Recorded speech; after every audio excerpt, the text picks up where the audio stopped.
Hi అమ్మా. ఇలాగా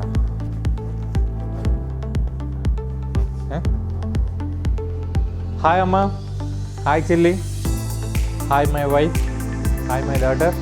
మీ అందరికీ నూతన సంవత్సర శుభాకాంక్షలు.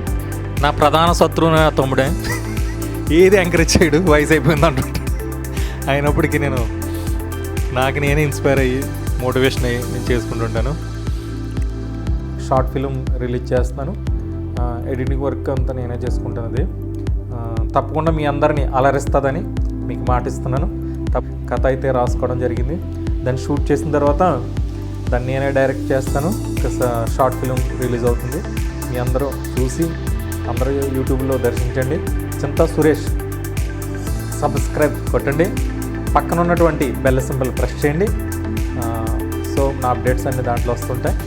చింతా సురేష్ ప్రెస్ చేస్తే మా అప్డేట్స్ అన్నీ దాంట్లో వస్తాయి. ఇక నుంచి మంచి మంచి షార్ట్ ఫిల్మ్స్తో మీ ముందు ఉంటాడు. మంచి మంచి షార్ట్ ఫిల్మ్స్తో మీ ముందుకు వస్తూ ఉంటాయి. బ్యాండ్ వాయిద్యం, బ్యాండ్ మేళం. దీని గురించి చెప్పాలంటే ఓకే, కీబోర్డ్స్ చాలామంది అడుగుతున్నారు. షార్ట్ ఫిల్మ్స్ బ్యాక్గ్రౌండ్స్ కూడా నేనే చేస్తుంటాను.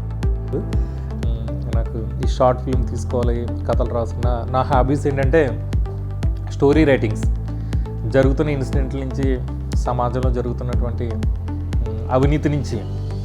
ఒక ఇన్సిడెంట్ జరిగినప్పుడు నాకు ఒక ఇన్సిడెంట్ నుంచి ఒక లైన్ పుడుతుంది, దాని నుంచి నేను స్టోరీని డెవలప్ చేసుకుని కథ రాసుకుంటున్నా. ఈ షార్ట్ ఫిల్మ్ చేయాలని వచ్చాను. అందరూ బాగుండాలి, అందులో నేను కూడా ఉండాలి అని కోరుకునే వ్యక్తిలో మొట్టమొదటి వ్యక్తి మీ చింతా సురేష్. ఎవరి మీద ద్వేషాలు, కక్షలు, సాధింపులు నాకేముండవండి. ఏంటంటే అది వాళ్ళు అర్థం చేసుకోవట్లేదన్న బాధ తప్పించి అంతమించి ఏముండదు. అలా